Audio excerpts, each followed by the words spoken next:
Lorsque un enfant de Dieu, quelqu'un que Dieu a choisi, Satan perçoit dans sa vie l'accomplissement de l'élévation. C'est-à-dire que tu vas être élevé. Lorsque les choses là commencent à se mettre en place, il y a une puissance négative, satanique, que j'appelle antichrist ou encore antéchrist, qui va venir et essayer d'éteindre ta lumière. Et beaucoup d'entre vous en ont été victimes, en sont victimes et en seront victimes. Il faudrait simplement que ce que Dieu dit, tu seras toujours en haut, tu seras jamais en bas, s'accomplisse. Aujourd'hui, que dans le nom de Jésus de Nazareth, que cette puissance-là soit relâchée au nom de Jésus. Il utilise ce piège qu'on appelle la force pour faire descendre ceux qui sont appelés à monter, pour amener plus bas ceux qui doivent être très hauts. Est-ce qu'on est ensemble? Alléluia. Dis avec moi, je sors de la fosse. La fosse est arrivée physiquement à cet homme de Dieu qu'on appelle Daniel. Mais c'est une réalité dans le monde spirituel. David en parle, Job en parle. De cette fosse, c'est un piège. Le texte nous dit que le roi avait seulement pensé. Il n'a même pas discuté cela en conseil. Il avait simplement pensé. Vous voyez, il y a des attaques qui surviennent dans votre vie. L'attaque de la fosse peut être brusque, peut être subite, sans que vous sachiez pourquoi et comment. Qu'est-ce que vous avez fait? Et vous vous retrouvez dans ce fossé-là, dans un trou dans lequel on vous plonge. Quand nous lisons le livre de Genèse chapitre 37, on va aller avec l'histoire de Joseph, qu'on a jeté aussi dans une fosse. Est-ce que quelqu'un est avec moi? Joseph a connu, en tout cas quand on lit son histoire, à peu près 2 fosses. Celle-là, la citerne, et la deuxième fosse, c'était la prison dans laquelle il se trouvait. À cause d'un rêve, ils ont décidé de jeter Joseph dans une citerne. La citerne, c'est une fosse. La fosse, c'est un environnement, est une prison, c'est un environnement malsain où on se retrouve là coincé. Tu n'arrives pas à avancer, tu n'arrives pas à reculer, tu n'arrives ni à aller à gauche, ni à aller à droite. C'est un piège. Et quand vous remarquez les 2 histoires, elles ont un point similaire. C'est qu'il y a comme une annonce d'élévation avant que le piège de la fosse se mette en place. Comme un projet de faire monter quelqu'un. Le roi pense élever, bénédiction numéro 12, tu vas monter. En même temps, eux ils réfléchissent à comment on va l'envoyer dans la fosse. Vous savez, il y a des choses que vous banalisez. Mais le monde spirituel voit ce que vous ne voyez pas, perçoit ce que vous ne percevez pas. Et l'ennemi travaille énormément avec ce type d'arme. Lorsqu'une personne de destinée tombe dans une fosse, il est coincé. Il est coincé. Mais je vais te dire, et je vais te déclarer dans le nom de Jésus, que toute fosse qu'on mettra sur toi sur ce chemin, qu'elle soit vaincue, que tu t'en sortes victorieux. Aujourd'hui, je viens proclamer. Je ne suis pas venu simplement enseigner. Il y a une onction sur moi qui vient faire sortir les gens de la fosse. Alléluia. Lorsqu'on parcourt les textes de la parole de Dieu, on peut distinguer différents types de fosses. Lisons ensemble, il a dit quoi? Afin de garantir son âme de la fosse et sa vie des coups de glaive. Garantir son âme de la fosse. C'est-à-dire, il arrive à un moment donné où l'âme d'une personne, l'âme est enfoncée dans un fossé. Quelqu'un qui a une âme dans la fosse est une personne qui n'arrive plus à avoir de vision. C'est-à-dire, son âme est abattue, triste, sans savoir comment, sans savoir pourquoi. Tu peux quelquefois écouter des messages qui te donnent envie de t'en sortir, mais tu n'arrives pas. Tu as l'impression d'être dans un puits. Des efforts pour gravir l'écouter, ça dit que tu dis aujourd'hui je suis décidé, aujourd'hui je m'en sors, je deviens quelqu'un de fort. Et tu essaies de grimper, mais le truc c'est que c'est une fosse. Et la fosse est à dessein, elle ne te donne pas l'opportunité de sortir. Satan peut amener ton âme dans une fosse pendant que ton corps va bien, tu as une maison, tu dors, tu manges, tu as ton travail, mais ton âme est dans une tristesse que personne ne comprend. Il y a des fois tu décides mais tu t'en sors pas. L'âme est dans la fosse. Il y a des gens qui sont dans la fosse, une fosse de l'âme, mais par le bras puissant de Dieu. Je ne suis pas venu pour t'expliquer la fosse, mais je suis venu pour te dire qu'il y a une bénédiction qui est relâchée. Et la main de Dieu va te tirer de là. C'est pas un homme, Dieu lui-même.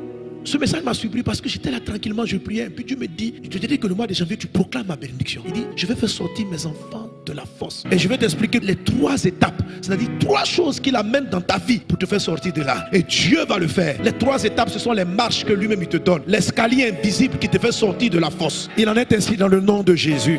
Il y a la force de la maladie, même la maladie physique. Dans le psaume 103, verset 3, il est dit, c'est lui qui pardonne toutes tes iniquités, qui guérit toutes tes maladies. Verset 4, c'est lui qui délivre ta vie de la fosse. Donc il associe la santé, la vie à la fosse. Amen. Donc il y a certains qui sont dans des fosses de maladie. Leur âme peut être tranquille, mais le corps n'arrête pas d'être malade. N'arrête pas. Un mal par-ci, un mal qui vient par là. À peine ils sont guéris, on dit non, ta tension est devenue normale. Après, un diabète apparaît. C'est un fossé. Quand vous êtes dans la fosse de la maladie, vous ne pouvez pas entreprendre, vous ne pouvez pas travailler, parce que vous ne savez même pas si vous allez vivre encore longtemps. Et la force de la maladie peut rester dans la vie d'une personne pendant très longtemps. Satan t'a plongé. Mais pourquoi il te plonge? N'oublie pas pourquoi tu es parti là-bas. C'est parce qu'on a vu. Parce que tu as un rêve que toi-même tu t'es pas donné. Alléluia. La force ne peut pas te retenir. C'est pourquoi il est dit dans la bénédiction, tu ne seras jamais en bas. En fait, les gens qui transportent la bénédiction numéro 12, je le décris souvent, ils sont comme des ballons d'air. Vous savez, le ballon, il est tranquille. Si tu le joues à même le sol, il n'y a pas de problème. Si tu t'amuses à essayer de l'enfoncer dans de l'eau, dans du liquide, si tu l'enfonces un tout petit peu, dès que tu le relâches, il sort un tout petit peu. Plus tu l'enfonces profondément, plus il sort puissamment. C'est ce que tu es.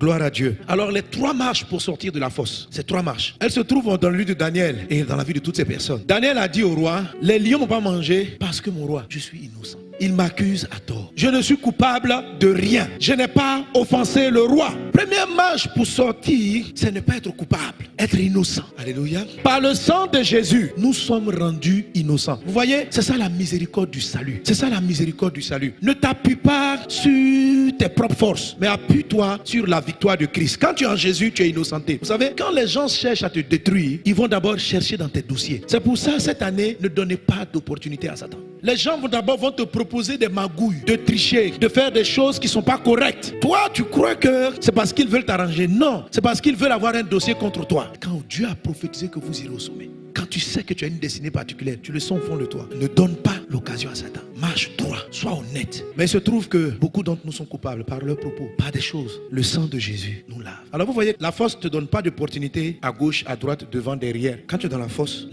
t'oblige à regarder une seule direction, vers en haut. C'est-à-dire, la fosse te dit, mais où tu es là, tu peux compter sur quoi? Tes ennemis sont trop puissants. Là où ils t'ont enfermé, tu comptes sur quoi? Quand vous êtes dans la fosse, la première étape, ce que j'appelle l'innocence, c'est la justification du ciel. C'est-à-dire, il faut te lever et regarder le ciel. Dis au ciel, à Dieu, je ne peux pas m'appuyer sur ma sagesse, je n'ai que toi.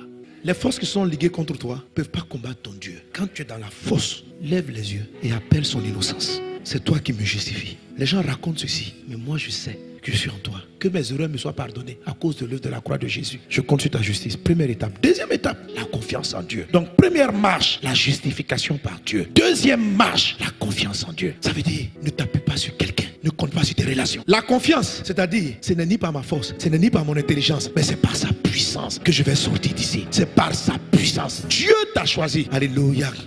À la deuxième marche, le secours ne viendra pas de ton argent. À la deuxième marche, le secours ne viendra pas de tes amis. À la deuxième marche, le secours viendra de Dieu. Ça ne vient pas de tes plans. Tu peux essayer, tu vas te rendre compte que ça ne fonctionne pas. Et là, en ce moment, parce que quand la gloire va venir, Dieu ne partagera sa gloire avec aucun autre. Personne ne va s'arrêter devant pour dire, c'est moi qui t'ai fait sortir. Non, il ne pouvait rien. Joseph, ses propres frères qui l'ont élevé, ont été possédés par ces démons. Si tes propres frères sont sur qui tu peux t'appuyer, la force, même tes frères peuvent te laisser. Parce que c'est une force ténébreuse, terrible. Mais cette année, Dieu te fait sortir de là. La troisième marche, c'est l'intervention de Dieu. Alléluia. C'est ce que j'appelle accueillir, recevoir les anges ou l'ange de Dieu. C'est-à-dire, c'est quand Dieu envoie sa solution. Même Daniel l'explique. Daniel dit, quand j'étais dans la fosse, Dieu a envoyé son ange pour fermer la gueule des lions. Donc tu commences à sentir que l'ange de Dieu est dans ton quartier. Et tu vois, c'est là que le miracle commence. Quand tu vois l'ange agir. C'est parce que depuis là, les gens ont fait tout, mais tu ne meurs pas. Tu n'as pas remarqué que tu n'es pas mort? Tu n'as pas remarqué? Tu n'as pas remarqué qu'il y a comme une main invisible qui ferme la gueule du lion? Les gens t'ont mis, le lion est censé te manger. Tu es censé mourir de pauvreté. Mais tu ne meurs pas. Il y a comme une main qui est en train de fermer la gueule du lion. Cette maladie-là est déclarée mortelle. Tu aurais dû partir depuis longtemps. Mais Dieu a envoyé son ange. Il faut commencer à voir l'ange. Il faut commencer à voir ce bras invisible qui te protège malgré que tu sois dans le puits. L'ange, dans le cas de Joseph, c'était l'idée qui est venue dans la tête de Ruben qui dit, on ne tue pas notre frère. Pendant que 10 s'étaient mis d'accord. Après, Ruben s'est déplacé. Les frères voulaient le tuer. Et puis Judas dit, non, vendons-le. Ça, c'est la main de Dieu. Parce que ton dessein n'est pas arrivé à son terme. Tu vas y arriver. La troisième étape, c'est de discerner l'action de l'ange. Dieu est en mouvement. Dieu est en mouvement. Parce que quand tu ne vois pas ça, tu peux rejeter la main de Dieu. Et quelqu'un va dans la fosse et va dire, oh, les lions ne mangent pas parce qu'ils n'ont pas faim. Si tu connaissais leur dalle, il te regarde et dit, hey, Dieu, faut laisser moi manger le monsieur là. Il dit, dormez. Alléluia. Et ce bras de l'ange. Et tu vois, Job en parle. Mais s'il se trouve pour lui un ange intercesseur, un d'entre les 1000 qui annonce à l'homme la voie qu'il doit suivre, Dieu a compassion de lui et dit à l'ange, délivre-le afin qu'il ne descende pas dans la fosse. J'ai trouvé une rançon. Alléluia.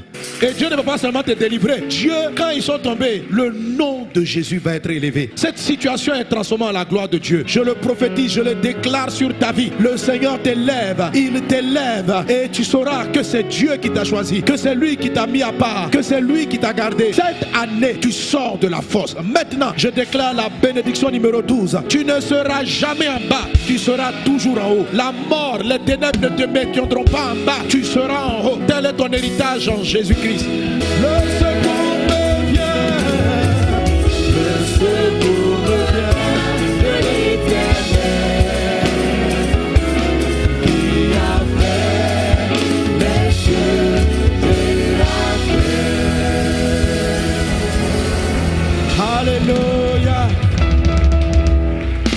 Vous avez été édifié par cet enseignement et vous voulez en écouter d'autres du pasteur Mohamed Sanogo? Abonnez-vous à ses pages Facebook, YouTube, Twitter et Instagram. Ou allez sur la page Facebook de Librairie d'Honneur où vous trouverez ses ouvrages et encore plus d'enseignements. Que Dieu vous bénisse.